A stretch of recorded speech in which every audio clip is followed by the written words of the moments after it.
बिस्मिल्लाहिर्रहमानिर्रहीम अस्सलाम वालेकुम डियर स्टूडेंट्स। आज के हमारे इस लेक्चर में हमने एक्सरसाइज 4.7 फर्स्ट ईयर मैथमेटिक्स का सीक्वेंसेस एंड सीरीज वाले चैप्टर में सिर्फ एक्सरसाइज 4.7 का लास्ट क्वेश्चन है। काफ़ी इंटरेस्टिंग मज़ेदार क्वेश्चन है, टेक्निकल क्वेश्चन है। इसको बिल्कुल आपके लिए हम आसान करके पेश करेंगे। एंड में आपको ये क्वेश्चन बिल्कुल आसान लगेगा। क्वेश्चन क्या कहता है इसको पहले रीड कर लेते हैं।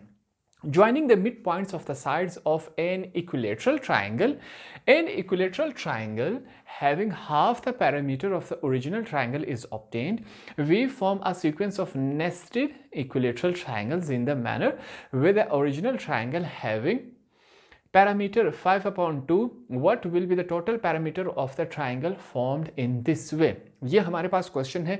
रीडिंग से बहुत सारे स्टूडेंट्स को कुछ समझ नहीं आ रहा। इस क्वेश्चन को आसान अल्फाज में सीखते हैं कि ये क्वेश्चन हमसे क्या पूछ रहा है।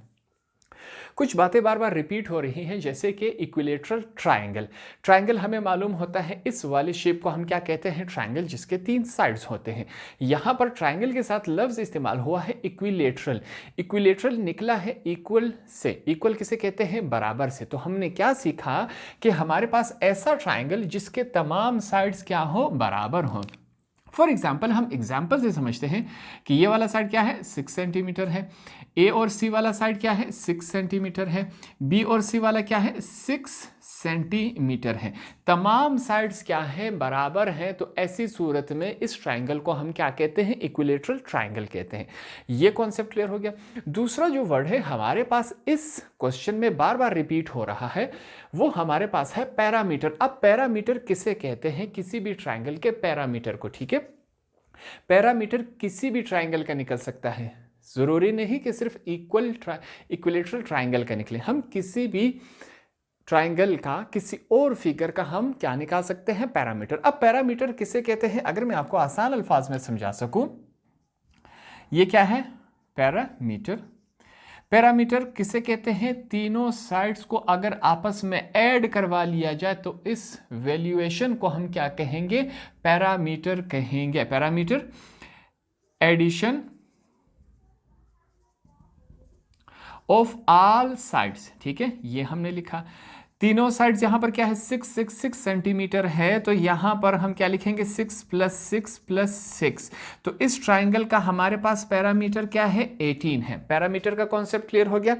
तीनों साइड्स की वैल्यूज को उठा के आपस में ऐड करना, हम देखेंगे कि कितना सेंटीमीटर, कितना लेंथ बन रहा है। इसको हम क्या कहते हैं? पैरामीटर कहते हैं। ये 2 कॉन्सेप्ट क्लियर हो गए। अब आगे चलते हैं इस क्वेश्चन में। इस क्वेश्चन में हमसे क्या कहा गया है कि हमारे पास ये जो एक इक्विलेटरल ट्रायंगल है, इसके अंदर हमने एक और ट्रायंगल बना लेना है। हम कैसे बनाएंगे? जो 3 साइड्स है, इन तीनों साइड्स के हमने सेंटर में डॉट लगा लेना है। इन तीनों साइड्स का हमने सेंटर मालूम कर लेना है। आसान है। 6 सेंटीमीटर का क्या होगा? 3 सेंटीमीटर उसका क्या है? सेंटर है। तो हम इन तीनों का क्या फाइंड आउट करेंगे कि हमारे पास इन तीनों साइड्स का सेंटर क्या होगा। सबसे पहले आपने वो फाइंड आउट करना है। जिन्होंने 6 सेंटीमीटर रखा है उनका 3 सेंटीमीटर, जिन्होंने 10 सेंटीमीटर रखा है उनका 5 आएगा, जिन्होंने 20 रखा है उनका 10 आएगा। Depend upon your triangle. ये कॉन्सेप्ट क्लियर होगा। सबसे पहले इसके सेंटर्स फाइंड आउट करते हैं। तो यहां पर मैंने क्या किया? इस साइड का सेंटर ये रहा, दूसरे साइड का सेंटर ये रहा, तीसरी साइड का सेंटर ये रहा। अब इन सेंटर्स को आपस में हम क्या करेंगे? ज्वाइन करवा लेंगे। ठीक है, सबसे पहले मैं इन 2 सेंटर्स को आपस में ज्वाइन करवा लेता हूं। हमारे पास ये यहां पर आके ज्वाइन हो गए। ठीक है, अब जो ये लाके हमने इसके साथ ज्वाइन करवा लेने हैं, ये हम इसका ज्वाइन करवाएंगे। यहां पर हमने क्या किया? इसको यहां पर ज्वाइन करवा लिया। थोड़ा सा बाहर आ गया मेरा, इसको ठीक कर लेता हूं। फिर हमने क्या किया? इस वाले लाइन को एंड तक हमने ज्वाइन करवा लिया। ठीक है, हमने क्या किया? एक ट्राइंगल जो था इक्विलेटरल ट्राइंगल, उसके अंदर हमने एक और ट्राइंगल बना लिया। अब ये जो छोटा वाला ट्राइंगल है, इसका क्या हो गया? हाफ बन गया। ये ट्राइंगल मुकम्मल जो था, अब जो अंदर उसका हमने बनाया, इसका क्या हो गया? हाफ हो गया। फिर इसी प्रोसेस को अगर हम जारी रखें, अब ये जो रेड लाइन में जो ट्राइंगल बनाया है, इसी को और छोटा करें। इस लाइन का सेंटर फाइंड आउट करेंगे, इस लाइन का सेंटर, इस लाइन का सेंटर, फिर उसको आपस में हम ऐड करवाएंगे। ठीक है, इसी तरह जिस तरह हमने ये रेड ऐड किया हुआ है, इस तरह ऐड करवाएंगे तो उसका एक और ट्राइंगल बन जाएगा। जो छोटा ट्राइंगल बनेगा वो ओरिजिनल वाले से 2 गुना छोटा होगा। फिर इसी प्रोसेस को आगे चलते जाएंगे, उस छोटे वाले ट्राइंगल में एक और ट्राइंगल बनाते जाएंगे। जो छोटा ट्रायंगल होगा वो बड़े ट्रायंगल से 3 गुना छोटा होता जाएगा, ठीक है। हर दफ़ा ट्रायंगल जब हम बनाएंगे तो उस ओरिजिनल वाले ट्रायंगल से जो ब्लैक कलर में है उससे छोटा होता जाएगा। इस प्रोसेस को क्या कहते हैं? नेस्टेड इक्विलेटरल ट्रायंगल कहते हैं, ठीक है। अब इस क्वेश्चन में क्या बताया गया है कि एक इक्विलेटरल ट्रायंगल है, इसका पैरामीटर हमें बताया गया है क्या है, हमारे पास 5/2 है। ये बात क्लियर होगी। अब इस क्वेश्चन में क्या बताया गया है कि इस तरह ट्रायंगल्स बनते जा रहे हैं। कहाँ तक बनते जा रहे हैं हमें मालूम नहीं है। एक ट्रायंगल के अंदर एक दूसरा ट्रायंगल, उसके अंदर तीसरा ट्रायंगल, उसके अंदर चौथा ट्रायंगल बनते जा रहे हैं। इनकी तादाद हमें मालूम नहीं है। सिर्फ ये बताया गया है कि एक इक्विलेटरल ट्रायंगल है, उसके अंदर हमने क्या किया, एक दूसरा ट्रायंगल बना लिया। इस तरह बनाते जा रहे हैं। जो ओरिजिनल वाला बड़ा वाला ट्रायंगल है इसका पैरामीटर क्या है? 5/2 है। 5/2 पैरामीटर हमने समझ लिया कि तीनों साइड्स की वैल्यू को ऐड करेंगे, इसे हम पैरामीटर कहते हैं। हमें इस क्वेश्चन में हमसे क्या पूछा गया? What will be the total parameter of all triangles? जितने भी ट्रायंगल्स बनेंगे अंदर, 1 बना, 2 बने, 3 बने, 4 बने, उन तमाम का पैरामीटर क्या होगा? इसका हमने फाइंड आउट किया। हमारे पास 18 है।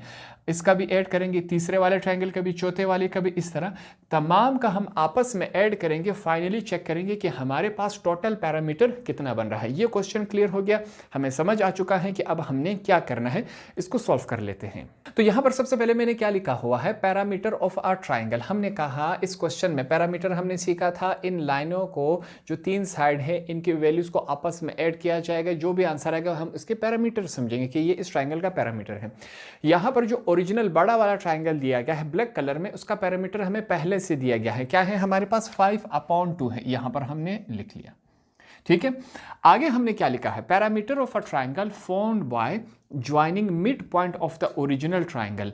ओरिजिनल ट्रायंगल के मिड पॉइंट्स को जब हमने आपस में जोड़ा तो हमारे पास एक और ट्रायंगल बन गया।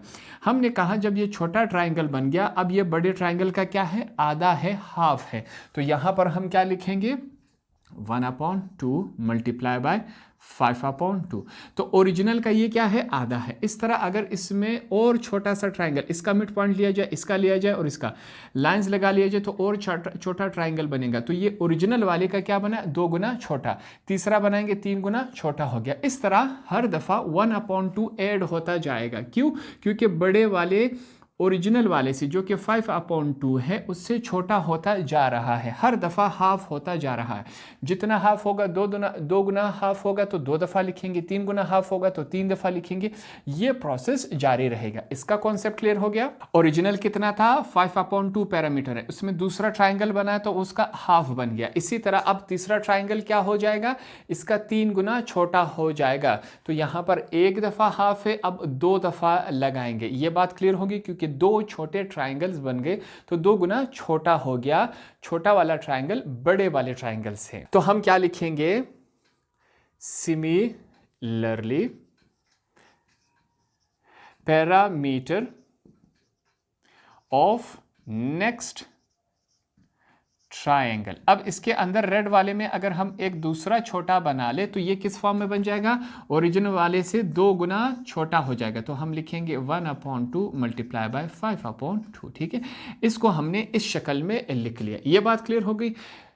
हर दफा वो उससे और छोटा होता जाएगा ओरिजिनल वाले से। अब यहां पर दूसरा हम क्या लिखेंगे? Total parameter of all triangle. हमने यहां पर 3 तक ही ट्राइंगल बनाए तो हम यहां पर 3 के लिखेंगे। अब इनको किस तरह लिखा जाएगा? टोटल पैरामीटर्स को हम क्या करेंगे? आपस में ऐड करेंगे। पहला क्या था? ओरिजिनल वाला ट्राइंगल का पैरामीटर क्या है? 5/2। ठीक है, ऐड हो रहा है। दूसरा उसमें छोटा ट्राइंगल बना, वो बड़े वाले का हाफ बन गया। तो ये लिखेंगे क्या है हमारे पास? 1/2 मल्टीप्लाई बाय 5/2। ठीक है, फिर पॉजिटिव साइन। तीसरा ट्राइंगल बना, वो क्या हो गया? 2 गुना छोटा हो गया ओरिजिनल वाले से। तो हम क्या लिखेंगे? 1/2 ब्रैकेट के अंदर 1/2 मल्टीप्लाई बाय 5/2। ये हमने लिख लिया, ठीक है। ये कॉन्सेप्ट क्लियर हो गया कहाँ से आ रहा है। अब इसको हम एक सीक्वेंस में कन्वर्ट करना चाह रहे हैं। हमारे पास वो कौन सा सीक्वेंस है, ज्योमेट्रिक सीरीज में या ज्योमेट्रिक सीक्वेंस में हम इसको कन्वर्ट करना चाह रहे हैं। यहाँ पर और भी आगे ट्राइंगल्स बनते जाएंगे, कहाँ तक बनते जाए और जितने छोटा होता जाएगा बनते जाएंगे, हम वो नहीं बना सकते। हमने सिर्फ कहा कि हमने इस ट्राइंगल में 3 ही बना के छोड़ दिया। ये बात क्लियर हो गई। यहाँ पर तीसरा भी बना लेते हैं आपके समझाने के लिए। ये तीसरा हमारे पास इसके अंदर तीसरा ट्राइंगल बन गया, ठीक है। तो अब ये प्रोसेस आगे जाते, हमने 3 बना लिए, 3 हमारे लिए काफ़ी है समझने के लिए। अब इन तीनों को सॉल्व करके लिखेंगे। हमारे पास क्या है, सबसे पहले क्या है 5/2, इसको हमने लिख लिया, पॉजिटिव साइन है। ये वाली वैल्यूज आपस में मल्टीप्लाई हो रही है, तो 1 5 के साथ मल्टीप्लाई होगा, 2 इसके साथ मल्टीप्लाई होगा, लिखेंगे 5 1 जार क्या होता है 5, नीचे क्या है 2 2 जार 4, पॉजिटिव साइन है। ऊपर वाले तमाम एक दूसरे के साथ क्या होंगे, मल्टीप्लाई होंगे। नीचे वाले तमाम एक दूसरे के साथ क्या होंगे, मल्टीप्लाई। 1 मल्टीप्लाई बाय 1 1 होता है, 1 मल्टीप्लाई बाय 5 क्या होता है हमारे पास 5 ही होता है। 2 मल्टीप्लाई बाय 2 4, 4 2 जार 8 होता है, ठीक है। पॉजिटिव साइन आगे चलता जा रहा है। यहाँ तक कॉन्सेप्ट क्लियर हो गया। अब ये जाके हमारे पास ज्योमेट्रिक सीक्वेंस में कन्वर्ट करवा लिया हमने इस क्वेश्चन को। ज्योमेट्रिक सीक्वेंस में जैसे ही कन्वर्ट हो जाएगा तो इस पर अब हम फार्मूला अप्लाई कर सकते हैं।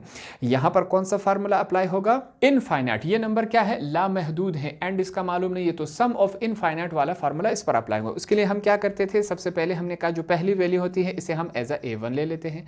फिर हमें क्या लेना होता है, R कॉमन रेशियो, दूसरी वैल्यू को पहले पर डिवाइड करवा लिया जाए, जो आंसर आएगा वही हम लिखते हैं, ठीक है। यहां पर मैं करवा लेता हूं 5 डिवाइडेड बाय 4 किससे डिवाइड हो रहा है, 5/2 के साथ डिवाइड हो रहा है।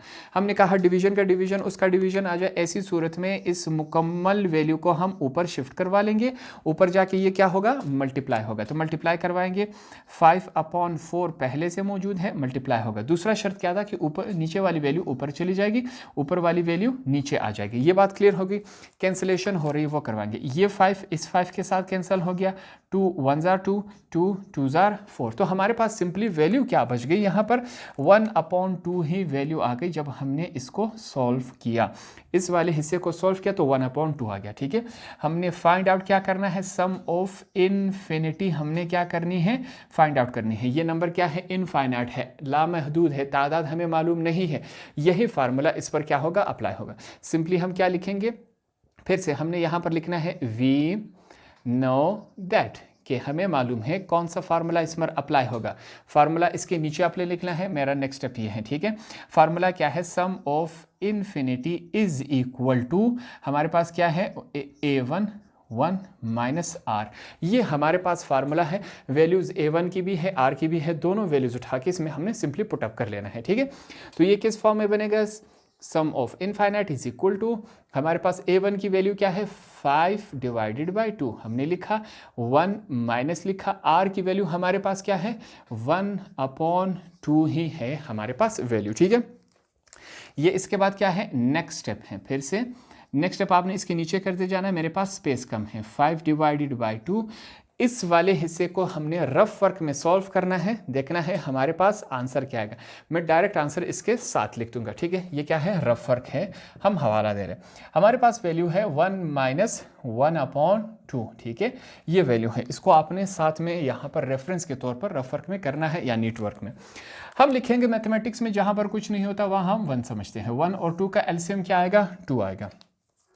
1 का टेबल कहाँ तक बढ़े कि 2 आ जाए, 2 तक, पहले से ऊपर 1 मौजूद है। माइनस 2 का टेबल कहाँ तक बढ़े कि 2 आ जाए, 1 तक, ऊपर क्या मौजूद है, 1 मौजूद है, ठीक है। 2 1 जार 2, 1 मल्टीप्लाई बाय 1 हमारे पास ये आया। 2 में से 1 कैंसिल हो गए तो 1/2 हमारे पास वैल्यू रह गई। तो इसकी जगह हम क्या लिखेंगे, 1/2 सिंपली हमने लिख लेना है। ये बात क्लियर हो गई, क्यों, क्योंकि हमने इसको रफ वर्क में सॉल्व किया, हमारे पास ये आया। तो इसकी जगह हम क्या लिखेंगे, 1/2 हमने लिख लिया, ठीक है। हर साथ में मैं नेक्स्ट स्टेप करता जा रहा हूं, आपने इसके नीचे करते जाना, मेरे पास स्पेस कम है। नेक्स्ट अप में हमने फिर से क्या कहा था कि डिवीजन का डिवीजन उसका डिवीजन हो, ऐसी सूरत में नीचे वाली तमाम वैल्यू को हम ऊपर ले जा सकते हैं। ठीक है, यही काम करेंगे। हमारे पास क्या है, sum of infinity is equal to 5/2 पहले से मौजूद है, डिवीजन मल्टीप्लिकेशन में कन्वर्ट हो जाएगा, नीचे वाली वैल्यू ऊपर चली जाएगी, ऊपर वाली वैल्यू नीचे आ जाएगी। ठीक है, फिर से कैंसिलेशन हो रही है, 2 इसके साथ कैंसिल हो गया, हमारे पास क्या वैल्यू रह गई, हमारे पास जो वैल्यू आंसर रह गया वो सिंपली 5/1 है। नीचे वाला 1 हम नहीं लिखते, तो हमारे पास इन तमाम ट्राइंगल्स का जो हर एक उसके अंदर बनता जा रहा है उसका पैरामीटर हमारे पास क्या बना, यहाँ पर हमने फाइंड आउट किया, वो हमारे पास 5 बन रहा है। 5/2 जो दिया गया है वो सबसे पहले जो ओरिजिनल वाला है, सबसे बड़ा ट्राइंगल है, उसका पैरामीटर दिया गया था और हमसे पूछा गया था what will be the total parameter of all triangles formed in this way. इस अंदाज में जितने भी ट्राइंगल्स बनेंगे उनका पैरामीटर क्या होगा। पैरामीटर हमने सीखा था कि तीनों साइड की वैल्यूज़ को आपस में ऐड करें, इसको हम पैरामीटर कहते हैं। तो तमाम ट्राइंगल के पैरामीटर्स को हमने ऐड किया, इस इक्वेशन के साथ हमने सॉल्व किया, हमारे पास आंसर क्या आया, 5 आया। टेक्निकल क्वेश्चन था, हमने आसान अल्फाज में इसको सीखने की कोशिश की, तो इस तरह हमारा एक्सरसाइज 4.7 यहाँ पर कंप्लीट हो चुका है। होप आपको ये आसानी से समझ आ गया होगा।